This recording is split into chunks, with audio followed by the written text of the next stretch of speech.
Hello and welcome to Relatively Ordinary. I am Carl. That sounded more robotic that time. I'm Betsy. How's it Hi, going? Betsy. I can never do it well enough for you. I mean, just need to Can be a little more casual. never do it well enough for you. I don't know. Well, welcome to the show. Yep. We are here in our state-of-the-art recording studio Yep. with our professionally crafted sign Mm-hmm. and world-class recording equipment, as well as our luxury seating arrangement Yep. and this camping table with my You're really wool blanket over it. you're describing the setting and scene very well. Yes, yes. Well, you forgot to mention our half packed away Christmas tree. Yep. I'm finally for those for those the Ides of March. Yeah. For those who feel like slackers, well, don't. Yeah. Because I'm finally taking down the ornaments off the tree. I mean, I think the new rule is once you hit Daylight savings. and you have weather that's starting to get into spring weather, then you can take down the Christmas tree, but not until then. I mean, it's a fake tree for the record. Yeah. It's not a fire hazard. Yeah. So that's makes it a little better. Yeah. And you are going to Florida tomorrow. Yeah. I can't wait. Yeah. Yep. So that's going to be fun times in the sun. I can't wait. Yeah. And you're in vacation mode. I'm wearing my vacation mode hat in your honor. Oh, thanks, babe. Yeah. Yeah. Get a little time away. Yeah. From you guys. No, just kidding. That's not what I need a vacation from. A little break from work. You kind of need it after last week. Oh yeah. Oh, that was pretty hellish. All right, just to sort of paint that scene. Monday, you left early Monday morning for Florida yourself for work. And I come home. It's a beautiful day. It's one of the first beautiful days. I get home kind of early after seeing patients all day. It's like, I would argue it was nicer in Maine that day than it was in Florida. Oh, maybe. Yeah, because it was low 60s. It was gorgeous. Yeah, it was hot and humid near you. Although I would have liked that. And I pull the car in around 3:30, 4 o'clock. And I just, unpack a few things. I'm going to head back out, go for a jog. And the oil light indicator goes on in my car. And as I back out, I notice a huge puddle of oil in the garage. You can see the problem, right? The oil is supposed to stay inside the engine, not. Yeah. Long story short, I had to figure out getting that car to the dealership. I ended up getting my run in because I had to run back from the dealership because I didn't have a vehicle. I guess I could have had our son pick me up. But then I find out that the brakes are shot in the other vehicle we have, and your car is at the airport, but you have the keys in Florida. Mm-hmm. So I'm stuck with two bum vehicles, risking my life every day. Yep. And had to get them both repaired at a pretty penny. Working vehicle is sitting uselessly at the airport. And I needed to drive all over town. So yeah, it was a bummer. Yeah. So hopefully my week's easier than that. Yeah. Yeah. No, it probably will be. It'll probably be easy. And if my mom lived closer, she would, if she wasn't with me, she'd probably still travel a distance because I feel like she would always show up to the rescue when it was just you. Oh, Carl, I made dinner for the week. With me, it's like, she'll survive. Yeah. I had to deal with this shit. She can figure it out. Yep. Yep.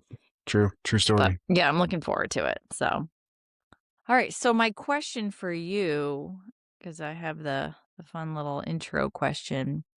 You were talking about how you had this discussion with your coworkers on things from their, and they're from various cultures, but things from their upbringing that made them feel home. That was, and it was seated in cooking and cuisine and, things that their family members made that remind them of their culture and their home. So I have an idea of what yours might be or what you shared with me in the past.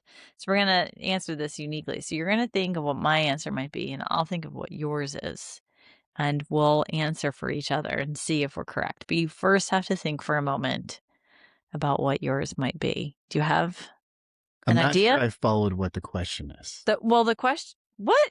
The question was very clear. It was, what is something that a dish or cuisine that reminds you of home, of your upbringing, of your culture? Okay. Okay, that Gotcha. wasn't clear? Not really. Okay. No. All right, it's okay. I'll go slower. All right. Do you have it? Well, I think sometimes, as we've established, you have a context in your head that you don't clearly share with the other person. You expect them to understand. I think it's just because you're feeling a little slow this morning. That's okay. You can be sluggish some days. All right. So, but instead of you just answering the question, I'm going to answer on behalf of you because I think I know what you've told me or something similar you've told me in the past, and you're going to do the same for me. Okay. Should I be like patronizing and insulting like you were to me, or should I No, I'm being patient with you. should I just No, ignore that? And I'm being patient. yeah, okay. Okay. Yeah. So, And do snarky. you have an idea? I do. Okay, I do too. Do you want to go first? Sure. Okay, what do you think? Well, no, actually, let me go first because I asked you the question. Yeah. So your answer. Yep. Yeah. You are judge, jury, and executioner Oh, here. yep. Truth. Okay. So I at least know that something that makes you feel,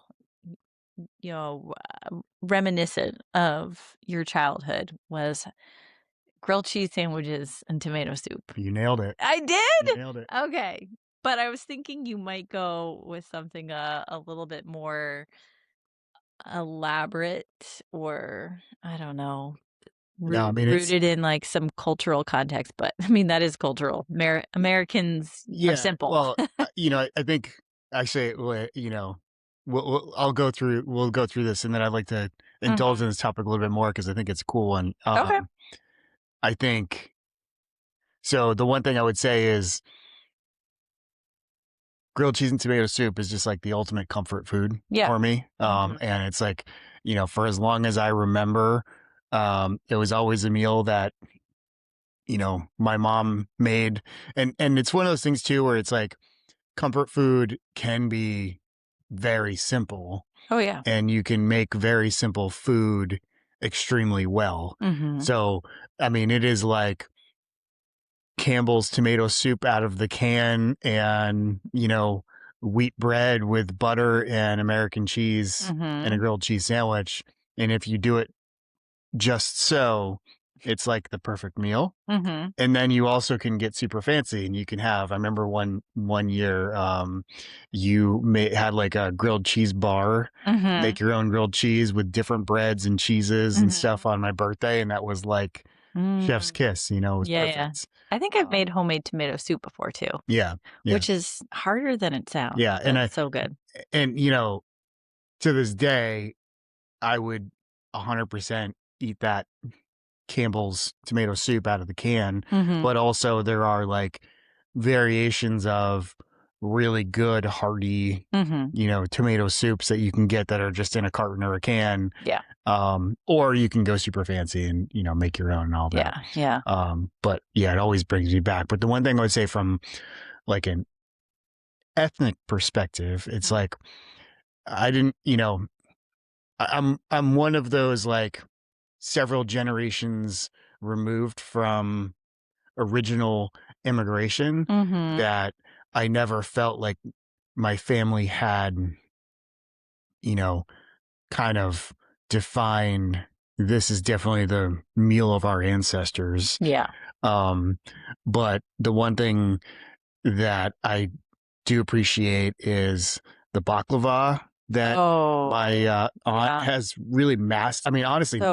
It's like she's not a professional baker or anything, but like you can't get much better than that. Yeah. I've had baklava at like restaurants and bakeries, and I don't know that it's better than what my aunt makes. No, she does a really good job. So it's sort of like an adopted tradition. And it's also funny because baklava is one of those things where like, the Turkish will tell you that they invented it, and the Greeks will tell you that they invented it, and the Armenians will tell you they invented it, and the Iranians will tell you they invented it. So like everybody kind of has like, this claim to it. But that's something that was very unique to my family, my mom's family, that isn't common. But Yes. Oh, someone needs to carry that charge. She needs to teach one of us how yeah, to make I it. know, I know. Seriously. I mean, I'd be the one. I'm Yeah, just not to toot my own happily. horn. Or maybe Maybe our our daughter. daughter. Yeah. So I think I'm gonna go with Christmas cookies. Oh, yeah. Your Yeah. family's Christmas cookies, Yep. and there's some history with that recipe. Yep. Yeah, because it was my mom's grandparents owned a bakery in Philadelphia, and that was their special Christmas cookie recipe. And my mom used to help make the cookies when she was little, and we do it every year. And Yeah, they're so delicious. they are And delicious. I eat so many, I get very constipated. Yeah. Um, and it always been a family tradition to make like 1,000 Yes. cookies? Well, when they would make it in the bakery, you'd measure things in pounds. So Yeah. that's the recipe that was handed down, and you can have it, but yeah, you make hundreds of cookies every Yeah. time you make it, and it's funny because it calls for a pound of butter, which is an obscene amount of butter, but makes lots of cookies. And And it then makes it's cookies delicious. yes, it makes them delicious, and then, the kids always have fun decorating them, and yeah. Yeah, it's definitely the Christmas cookies. But I should say my mom's a really good cook, and there are many dishes that she's learned that, also sort of lean into our ethnic heritage with some German food, some Irish food, some Italian food, and, it's all good stuff. So, Yeah. yes. Yeah, I just like home cooking. Yeah. Yeah. Mhm. So what was cool about the conversation, to Mhm. recap for the listeners, is Mhm. I was at a dinner with my colleagues, and most of these folks I've worked with virtually but haven't met in person.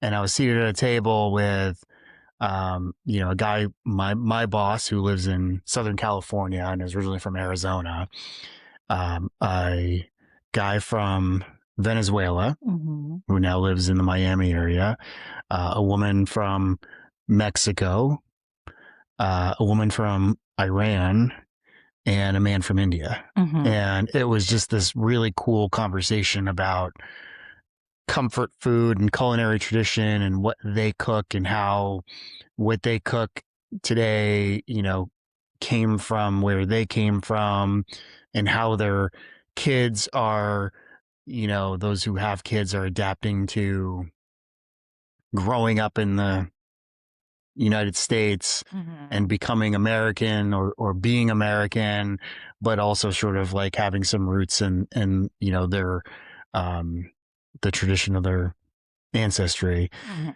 And it was interesting because, again, I feel these are all, the other than my boss and me, everyone at the table was, either a direct immigrant or children of immigrants, Mhm. and have very direct connection to where they came from originally.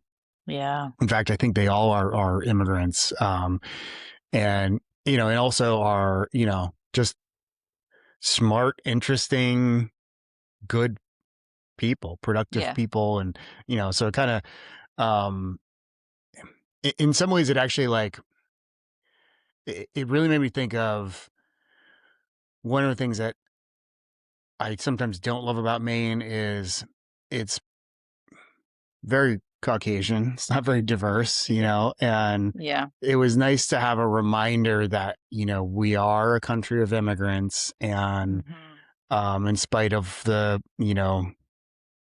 stuff that's happening at a national level, like, this is who we are, and this is who we will continue to be, and this is the strength of our country Yeah. as as a nation. And it was I don't know, it's just cool. And It's a cool how moment. blessed we are to have people who are making this cuisine and can sell it to us in restaurants. Right. Right. Exactly. I Yeah. do love that. Yeah. Yeah. And, coming up soon is St. Patrick's Day. And I was talking to a coworker about corned beef and cabbage, which is also really good if done Yeah. well. Yeah. And so that was something And I really crappy if done poorly. yes. It might as well be hamburger helper. Yeah, yeah. But it's fun to lean into those cultures and the cuisine. Yeah. Mwah. And kudos to us for knowing each other's answers. I mean, Yeah. Yeah. just shows I'm listening sometimes. Yeah. Yeah. I mean, you could have, to be fair, there's probably about 9 different things you could have said, but grilled cheese and tomato soup was the Yeah, well, I first one was that trying. popped in. Yeah, that's what I was saying. Yeah. The first one. Yeah. Yeah. Cool. So our main topic for today Mm-hmm. is about parenting Oh, and you're gonna ask for something all my advice. something specific. And I think you actually brought this up recently, Mm-hmm. but you have said before, and I really like it, that your goal is to just, bring good humans into the world. And so I just kind of want to start with, at the highest level, like, what does that mean to you? And how will you know when you've succeeded? Ooh. Well, I think what it means, that's my goal. I would say when I think about am I being an effective parent? Everyone I think believes that their children represent who they are, right? I mean, it's your life's greatest work, right? It's half your genetics and what they do and how they behave for better or worse is somewhat a reflection of you. And I know how that's very much rooted in so many contextual factors. So you don't be hard on yourself if your child's an asshole, because sometimes mine is too. It just happens, we've all been there. To be fair, though, I've said this explicitly to the kids. Like, there's a difference between being an asshole and Yes. acting like an Yes. asshole, because Yes. everyone acts like an asshole Yes. You sometimes. gotta. Like, Sometimes it's to warranted. actually be an asshole means like that is it's a core Characteristic. Yes. characteristic, and you don't want to be that. No, no.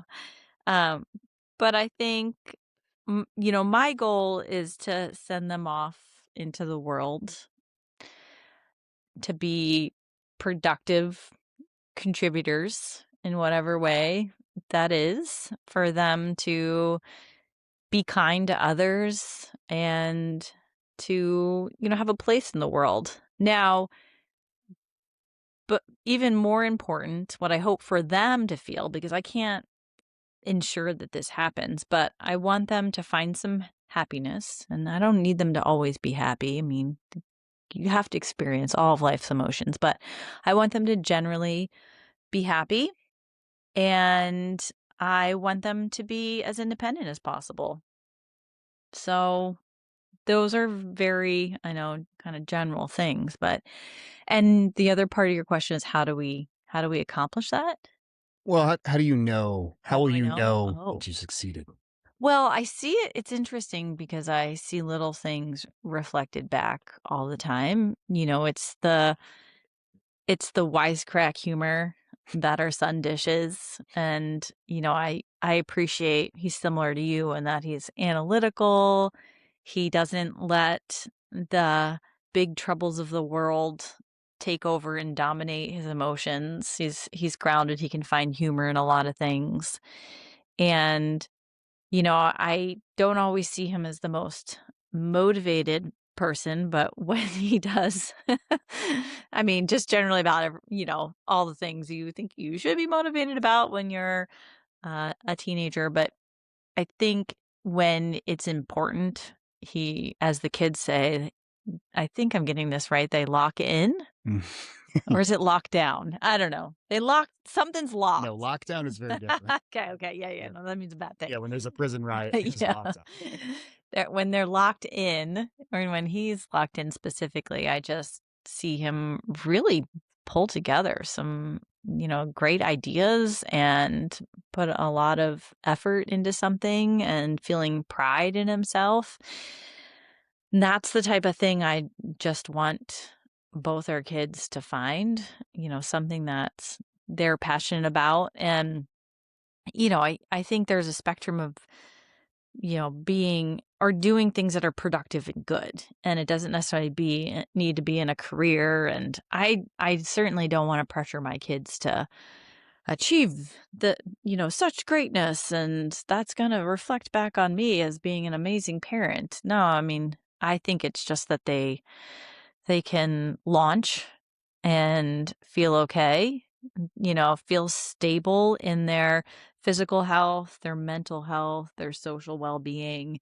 And, slowly, I think about parenting, you're almost like uh needing them to be free rein, but they always have guardrails or a fence around them. And when they're very little, they're sheltered and supported the most, but you sort of build that fence when you get the feedback that they're moving in the right direction. They need to make mistakes. I always tell them safe failures and like go out, explore, mess up, apologize, learn to apologize well, and then we'll grow those boundaries. And Yeah. soon you've got to just open the pen up, and they're not going to go too far. It's almost they got a little tether because they'll, Yeah. they'll need some financial help, Yeah. that's for sure. But Well, you actually led beautifully into my second question, oh, it's follow-up because I'm question. mind reading Yeah. today. So how do you effectively strike the balance between and this comes from the fact that there is way more structured activity Yeah. than ever. And we've Mhm. talked about this a little bit before, and especially in athletics, but in other things, it always feels like it's there's supposed to be this like plan to create these perfect humans. And if you just follow the plan, you'll come out, you know, perfect. And you'll be a doctor who plays multiple sports and plays the piano and speaks 5 languages Mhm. and all of that. But, I think as you kind of beautifully put it, like you want them to be happy and you want them to be independent. All the things you layer on top of that, it's like if you're happy, fulfilled, independent, and you are I don't know, a garbage man. Mhm. I, Or I would woman. I would rather have that Mhm. garbage woman, Mhm. garbage gal, Yeah. garbage lady. I'd rather have that How about garbage person? garbage I person. think there's an I think it's official. a different thing. You're just a garbage person. Yeah.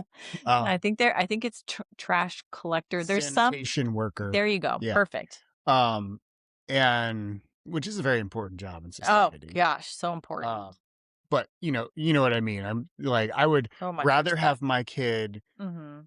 have a, you know, ostensibly low status job, but be independent, happy, Mhm. than be, the world's foremost plastic surgeon making millions and millions of dollars and be a miserable, what. Mhm. Yeah. So to take it back to the, structured activity question, Yeah. like what's the right balance for, pursuing those structured activities versus developing some, you know, independence through just go figure it out.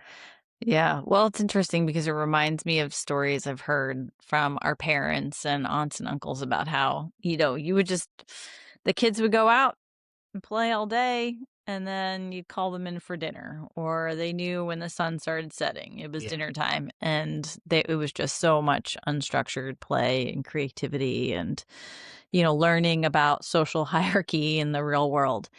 And that, I mean, for a variety of reasons, I think dipped way down as we were adolescents, and now Yeah. even further. And, then kids get acclimated to it. I mean, our neighborhood isn't really established in a way that they can do that. But even now that our son has access to driving in a vehicle, and that was something I pushed because he was like, why do I need to do this? I'm like, no, no, no, no, no. You're gonna want this freedom. And he really doesn't. And it sort of dawned on me too, and this is gonna be a little bit of a tangent, but I'll circle back to the structured activities. My my brother was around his age when things started getting really rough, and for a variety of reasons. And, I the freedom that he had exacerbated a lot of things that were maybe have been inevitable, but he was someone who having certain structure was important. And, due to a variety of reasons, he struggled a lot with school and staying the course with some of the structured activities like sports. And, it I think that's what parents fear. So we try to overschedule and create some structure in their routine so that they're in a safe space to do these things and that they also are well-rounded, and we want them to explore different things and then specialize, and for them to find that thing that's enriching and is going to maybe lead to success. And I think there's so much individuation with us as humans that you can't over schedule to cultivate a certain end game with Yeah. a human being. Yeah. And I've always wanted to expose our kids to things, especially given, where we are, physically. There are certain things like, let's learn to swim. We're near so many bodies of water. Let's, learn to ski and skate because winter is long and it will get us outdoors. But, if there was pushback or a lack of interest, I certainly didn't over pursue it. And funny enough, we have two different types of kids. We have one who, is okay with a little bit of structure because it pushes him to do things, but he's not always interested in doing more than that. And he's content about it. So he's gained some skills, but he doesn't need to be perfect at it. And then we have another child who's like, well, if I'm leaning in, I'm going all in. I'm going to be an Olympian. And it's hard Yeah. because it's like, And then you have to well, manage expectations. yes, big time. I'm like, well, let's kind of rein it We in set you up with the here. wrong genetics for that. I'm sorry. Yeah. Yeah. And, I think you just have to meet them where they're at. And I think it's about finding a balance. When the kids were little and I was parenting, not necessarily toddlers, it's more like the elementary school age when they start to get structured things. I said, I don't understand that word boredom. You created this. I'm not responsible for how you're feeling. So if it is bored, I don't take ownership and need to create something to keep you busy and challenge your mind and all that. You have access to so many things. We'll do some structured things. We have so many opportunities for play and creativity in the arts, and you just fill your time. And I think our kids do a pretty good job about that, about kind of filling their time because I don't always want to have a structured day. Yeah. And, it's important. I want to have a lot of unstructured days. I Me have too too. many structured days. Yes, exactly. I will also say too, there was research when the kids were, I think, in elementary school as well. I don't know, I can't cite the study, but I know it was there. I read it, and this was the foundational outcome. And I think it's, people have continued to research this, but that kids need love. Mm-hmm. They need to know that they have a safe space and people they can go to and they're loved and appreciated, and they need to do chores. And I was like, all in on that. I'm like, hell yeah. Yeah. So, they need to be structured in ways that they might not enjoy too, because Yeah. again, part of being productive and happy is just knowing how to cook and clean and be respectful to your neighbors and, learn some responsibility in the world so that you can show up and be responsible and higher education and work and Yeah. whatever future endeavors you have. And so if we coddle them too much, if they're overstructured, if we give in to their boredom by trying to orchestrate everything. Now again, I'm speaking about my experience as a parent to children who are neurotypical Mm-hmm. and generally developing on the timelines and trajectories of kids who are otherwise healthy. But I think this could be extrapolated to all kids. We just need to make it individual. Yeah. Yeah. And there's you brought up some great points in that. And what there's a question here that I'm trying to form the right way, but it's how do we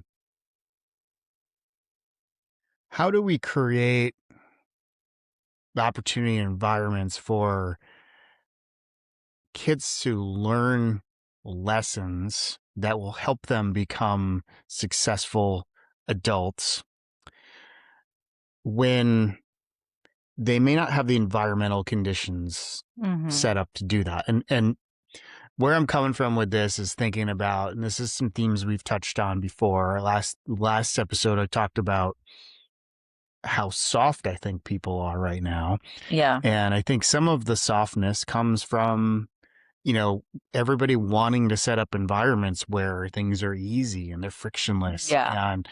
And you contrast that with, you know, going back to like the immigrant experience. Mhm. You know, even, I mean, the folks that I work with that I was talking about, you know, they're well educated, upper middle class Mhm. people, but some of them still have some stories around, you know, connections to people in their home country who are dealing with war or famine or environmental destruction or other things. Mhm. Yeah. And they themselves, in their path to coming to the United States, you know, it wasn't just like a, you know, hop on a plane and let's go to, you know, the suburbs of Los Angeles and look at some nice houses and pick a place to live. It's like, you know, you maybe bop around a few different countries before you go through a rather difficult Yeah. path to, you know, um, becoming a citizen in the United States. So Mhm. that those experiences, that friction, those challenges, I think they miss out on some of the advantages that our kids have. But on the other hand, it makes you resilient and makes you have some level of self sufficiency, some Yeah. ingenuity. You understand that, you know, I think one of the conversations we have with our kids is if you want it, you got to go make it happen. It's not going to Yeah. just happen. Yeah.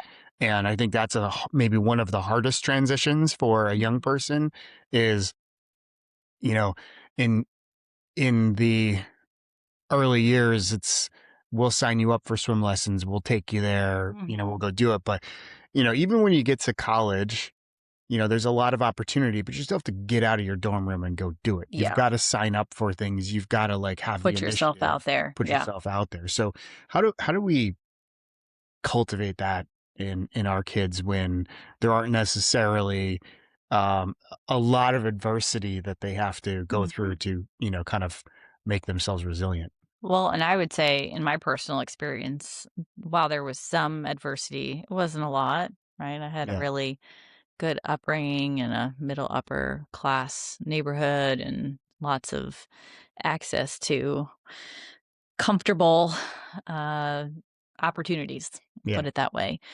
Um, but I think there was also expectations that if I was going to do anything, I'm one of 4 kids, and I already mentioned my brother was difficult and not elaborate on that, but there was, you know, it was impressed upon me from a young age that, yeah, like you said, if you want something, you have to go after it, and you sort of establish goals and figure out the stepping stones to get there. And I think in that process, and already mentioned this, but you get an opportunity to experience some setbacks and failures. I think one of the best things we can do is establish responsibility, right? And taking responsibility. Yeah. It goes back to love and chores, right? Yes. Yeah, and it could be in chores. It could also be like, okay, you really want this item? Well, you're going to have to save up your allowance, and then there's a little more responsibility in taking care of it, of not losing it, of maintaining whatever it Yeah. is, of all of those pieces. And so thinking about it from that lens, and I'm not a parenting expert. I speak from my own parenting. I work with kids, in a sense it supports development. So I have great ideas, but it needs to be in did I just stroke my own ego? I have great ideas, but I have some ideas that I've Yes, learned you from do. other experts. I've learned from other Yep. experts. Uh, just to put it out there, there is a great podcast all about parenting. Ask Lisa. It's about Lisa DeMore. She wrote that great book about raising teenagers or teenage girls. So good. I think it gave me a lot of perspective because as a mom with a teenage girl, it's like a whole different can of worms. Mhm. But I think that's it. You can't try to protect them. You can't push them to do something they don't want to. You can strongly encourage, you can give them perspective and life lessons. We were talking about this with college. You thought it was exciting. Our son asked about the dorm room shower situation because he's starting to really wrap his head around it. And I agree because we have this experience. He's able to ask like how great, we weren't even first generation college And to be students. clear, we're not talking about dorm room showers being great. Yes, no, but Because the they're great to definitely, ask these questions. And, we have this experience that is really important to share with him, but I'm not going to show up and like shower him, or go out of my that way. That would would be be weird. weird. Yeah. Or go out of my way to have him avoid this dormitory style. Like Yeah. I feel like, yeah, he's not going to be comfortable I feel living like with that someone could be a else, but movie series, though. no, that what? Ew. What? I don't even want to know. Something with MILF in the title. Ew. All right. What? Anyway, let's move to the next question. Oh, did I sufficiently answer that? I feel like I could Yeah. elaborate, No, I but mean, I no. feel like when you started talking about showering college boys, that was What? too That's not at much. all what I meant. Um, so I am.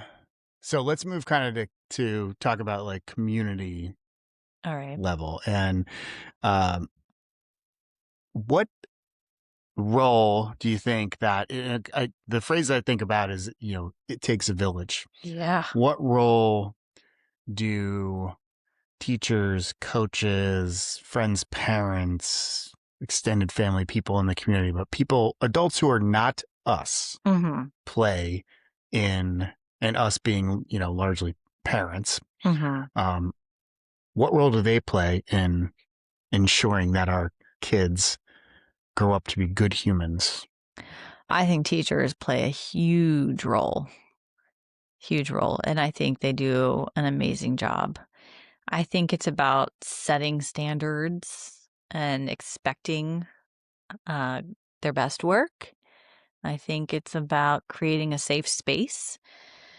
And in some instances, it's allowing them to have mentors to see, good examples of what adults, good examples of adults, how they act, how they interact, how they function. I think the outside of parents, that's probably their biggest role model of adults and coaches too. Coaches are huge as well in the same way, especially if a child is really interested in pursuing sports throughout high school and then into college. And again, that experience with any after school activity that is led by teachers or their senior peers, older peers have such an impact because they see themselves in certain ways. And another thing that I would like to build on my kids, and I think this relates to happiness and responsibility and success in their own right is critical thinking. And so to be able to judge themselves against others, and hopefully they're good role models, but they can sort of learn and take what they need from that relationship and, look and seek for others to validate them, to support them, or, learn different things. So yeah, I think I get, I know teachers recognize this. It's especially when there's a particular student who is eager about the subject, signs up for a second class that's being offered or the club that you're running. I know that has such a great impression. And teachers realize that that's a critical part of their job role. I see it in my experience, and I'm working with young adults, like those who are aspiring to follow a similar path will, over the years that they're in our curriculum are leaning in, asking questions, getting mentoring, signing up for things that are more advanced or specialized, seeking feedback, staying in touch after they graduate. I think that mentoring is, I'd say, half the uh challenge and benefit of being in that role. So, Do you think that the attention economy, social media mm, and the, you know, like huge amount of information and distractions that are available through the internet and the phone um, detract from those influences? maybe probably that's more individualized. I don't know.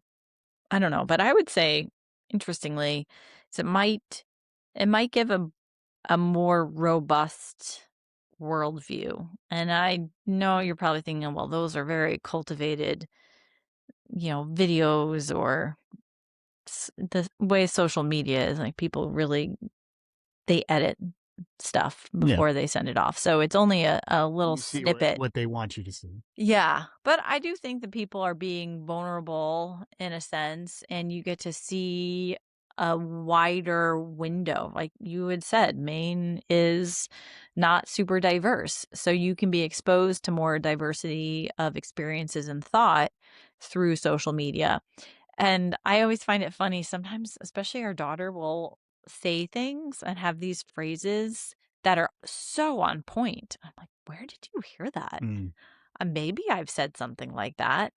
Maybe a teacher has. I know teachers, by the time they're reaching late middle school and certainly high school, are treating them like young adults, in their language choice and their expectations. And I'm sure that comes across with social media too. And, that is where I could say maybe there's some benefit because if you feel this is, I think a common experience in high school, if you feel like you're on an island because, of your private thoughts and wishes and because of, how you view yourself, in your style, in your preferences. It can be very lonely. But social media, there's a niche for everyone, and it yeah. can kind of expose you to different things. So maybe you feel a little more normalized because there are billions of people in the world. Yeah.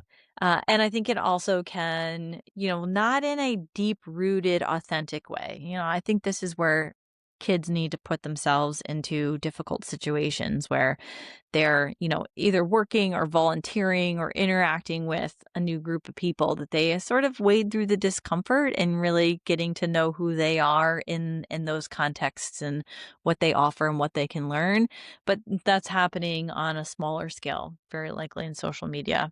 Yeah. But it needs to be time boxed, Yeah. it needs to be controlled so it's not things we don't want them to be looking at. Yeah. Do you think that thinking again about our community, so our Mhm. our our kids, their peers, other, students in our community, Yeah. are they being adequately prepared to enter the real world and Mm. become the next generation of adults? Mm. I don't know. I think we've seen shifts over many generations that becoming a true adult and it's, we know a lot more about brain development and that, our brains aren't fully developed into quote unquote adulthood until our mid 20s, but I also think that there are so many hurdles to really being a full-fledged adult. It's you're financially independent, you're making decisions independent of another adult who is, the I don't know, executor of your life and you're developing relationships that might have legs and, lead to a family in the future. I mean, I don't know. I mean, I think that with that perspective, we're seeing a shift, and maybe in a good way, that delaying this truly being an adult and self-sufficiency is an okay thing. What I see as far as learners, that maybe a big fallout from the pandemic is that the expectation for a less structured model to learning is really hard. That, students feel like their way to navigate into successfully learning things and applying them in a professional sense, because, whether the government agrees or not, we're a professional degree program. They're learning what they're going to have to do in the future, that a lot of structure is needed. They want to know, what are the goals? What is the end game? What am I expected to know? And if it's, what the right and wrong answer is. Mhm. And I'll tell you, anything in rehab and medicine, there is no correct answer. It's often so nuanced into that complex context of an individual patient. And so it's hard to offer that structure, and we're not doing them a service Mhm. by overstructuring their world. And I think if we were to then think about, our teenagers or that group and in the community, parents might expect it too. Like, what can my kid needs an A, and then they need to get into this college, and then you need to have this degree, and they need to drive this car, whatever the hell. Like, Yeah. it can't be structured that way. Yeah. And I think it really takes critical thinking. It takes, the problem solving and the metacognition to really think about, how do I do this on my own? And I have to be okay that the process is unclear. Yeah. And when I need help, I need to seek it out. I need to know who to ask and the right way to ask for it, and make sure that they have the ability to truly help me. And if that's a roadblock, turn to someone else. Like, what do you do? Like, those kind of things come up all the time in the real world. Yeah. From a pile of oil in the garage, dude, VIP man, they helped me out. I had no idea what to do. Yeah. No idea. But, could we ask our team to go through that? No, they'd call us. Fair. I Yeah. totally would have done the same with my Well, to be parents. fair, you did call me. No, but after I already problem solved it. I called you to tell you what was going on. Yeah. But I already had an action plan underway. I called you as I was going to get more oil to fill. So, Because I knew you wouldn't be helpful. You'd be like, what am I supposed to do? I'm well, that's thousands of miles away. not how I remember the conversation, but that's okay. So there is there's an interesting offshoot of this that we haven't addressed, that I think we'll have to save for a topic for another day, but it's a good one. Okay. And I think it has to do with values, because what you were saying something about, my kid has to get an A so they can get, into the right school and drive the right car and live in the right zip code and all that. And I think it calls back a little bit to something we talked about in the last episode about sort of like this performative idea of success Yeah. versus actual success. Yeah. And so there's having the trappings of success. Like, I've got a nice house, a nice car, I've got a boat, I've got a vacation house, yada, yada, yada. But I think there's a lot of examples of people that we know and that we've interacted with who have those things and are miserable, and Yeah. they're not good people. And, that is a form of human suffering that, like, is hard to have a lot of empathy for, because it's like, like, you have everything and you're still miserable. Yeah. But at the same time, I think it's like this misalignment of values where it's like, if you have those things, you're supposed to be happy. And if you're not happy, you just shut up because, Yeah. you have everything and you're still not happy. That's a human flaw. When in fact, that I think if you're not grounding yourself in some real values, you're not connected to some values about what it really means to be a good person and feel content and have meaningful relationships, you chase those things, you chase the extrinsic things Yeah. rather than, Yeah. the core values. So I feel like that's the thing I still always go back to when I see some of these patterns is like, are we not cultivating the right values? Yeah. No, you're right. And I do like how you mentioned intrinsic value because I think what ultimately leads to contentment, because we use the word happy. I mean, it's hard to always be happy, but if you could say, are you content with where your life is right now? It's really about what intrinsically drives you and the social relationships, the loved ones you have around you, the connections, the value you get from work and what you choose to do in your recreational and downtime. I think it's really tied to all that. Yeah. And sometimes people can have both, right? They can have a lot of the extrinsic comforts of the I world, mean, but yeah, that's the dream, right? yeah. Like, I think it's also perspective taking on that too. Yeah, I mentioned in a previous episode, I can't even imagine having millions of dollars, let alone billions of clearly. dollars. It's so bad. I still haven't gotten the new watch either. But what I'll say is that I think if you shift your perspective on appreciating what you have, and it's not always easy. I mean, this is where I think too we're excluding the fact that some people just have other health considerations that make this hard, but um and the social structures and all that, but just taking perspective and having while it's important to have like resilience and grit and be able to get through the day, get through being human because it's a struggle. But if you are grounded in this perspective of being grateful for, what life offers you, it might lead to more contentment. Hmm. So let's bring it home, Okay. closer to home in the Bring it family. home, baby. So our kids are, let's look forward to our kids are in their 30s. Don't try to do the calculation how old we are. We're still young I'm and still cool. 29. But what do they like? What do they like? Ooh. Oh, I think we asked them to describe this of themselves one time, right? Didn't we on a Sounds like road trip? something we would do. Yeah, I think we did. I think we Probably got did. some groans. Oh, we totally did. Yeah. And some funny answers.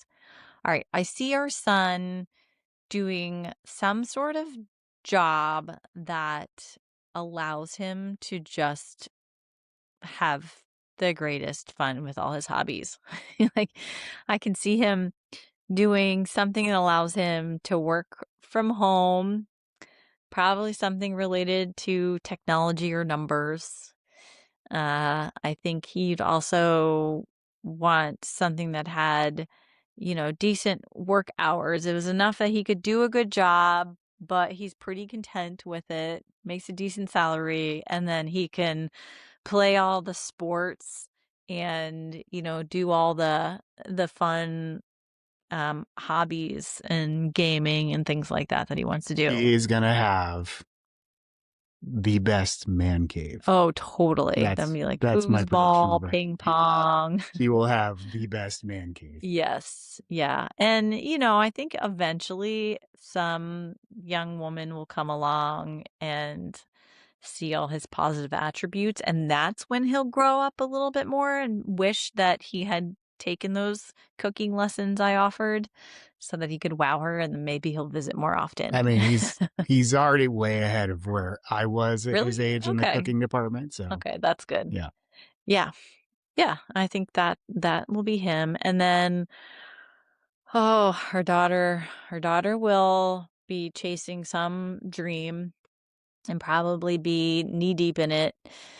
I think she'll maybe want to start thinking about a family too at that point. Although she's told me pretty much no man is going to be worthwhile until all of her long-term goals are met because she doesn't want the distraction. Now, this is pretty forward thinking for a Yeah. 14-year-old. Yeah. But we'll see. I mean, that was my mindset, and I even told you as such, and now Yeah. here I am. Yeah. So Well, as a as a that poor guy. as a great philosopher once said, everyone has a plan until they get punched in the mouth. Sometimes love can punch you in the mouth. Oh, okay. Yeah. Is that second part of that quote? Sometimes love punches you in the mouth? No, That was your that addition? was my Okay. addition. Yeah. I thought so. That Yeah. would be, Yeah. a little crude. Yeah. Yeah. I don't know if Mike Tyson said that one, but he said the first one. So, Yeah. But I also, I actually have never thought that way before. I don't know. I'm also totally open to whatever, right? mhm. Yeah, I always joke that I don't want the kids living in our basement Yeah. because it's kind of shitty, That all but takes it back. That takes it back to the number one thing is they're living independently on their own. yeah, I would hope because that's probably what they're gonna want. But, they're welcome to live in our basement. I'm Absolutely. not finishing it though. Yeah. Hell no. No, No, that's my I'm not changing anything either. that's There's my a whole lot of cot in the yeah. middle of the workout Yep. space. That's the gym slash greenhouse slash wood shop slash extra storage area. Yeah. You can put your pillow right next to the bicycles. Yeah. Okay, so last question Mhm. is and try to make this concise. What is You want me one to make it thing concise? no, I'm trying to make the Oh. question Oh, concise. gotcha. One thing that you think we're doing great at as Oh, parents, okay. and one thing that we could definitely improve on. Okay. Well, I think what we're doing great is that we're pretty down to earth. I think our boundaries for our kids, our strictness comes in the form of most often natural consequences. And I think we model things well. We do family dinners. We, carve out time in our work schedules to do hobbies and activities together. And we treat them like their age, right? I think we sort of expect them to do certain things and to show up a certain way at school and for their friends, and they lean into that. They're never there there's nothing ever so bad. Even stupid mistakes like throwing a ball in the house and breaking the clock. It was like, eh. And Yeah, it that's was as bad as it gets. You that's as just bad as it gets. yeah. And, the consequences were self-inflicted in that because there was cleanup and, replacing it, but I don't even know when we need to replace it. But anyway, I think one thing we could improve on, we are very much careerists, and I think we put a lot of time and energy into our careers, and sometimes I find myself going a whole day where I just thought, lived, breathed, ate, I don't sleep at work, but it was all work. I'm in my head and I'm thinking about my patients, I'm thinking about my students, I'm thinking about what other responsibilities I have, and then I stop and I think, well, maybe I should give some mental load to my family. I mean, I think we carve out a lot of time for each other, but I also know that time is fleeting with how we have things structured now, with all four of us being under one roof, and Yeah.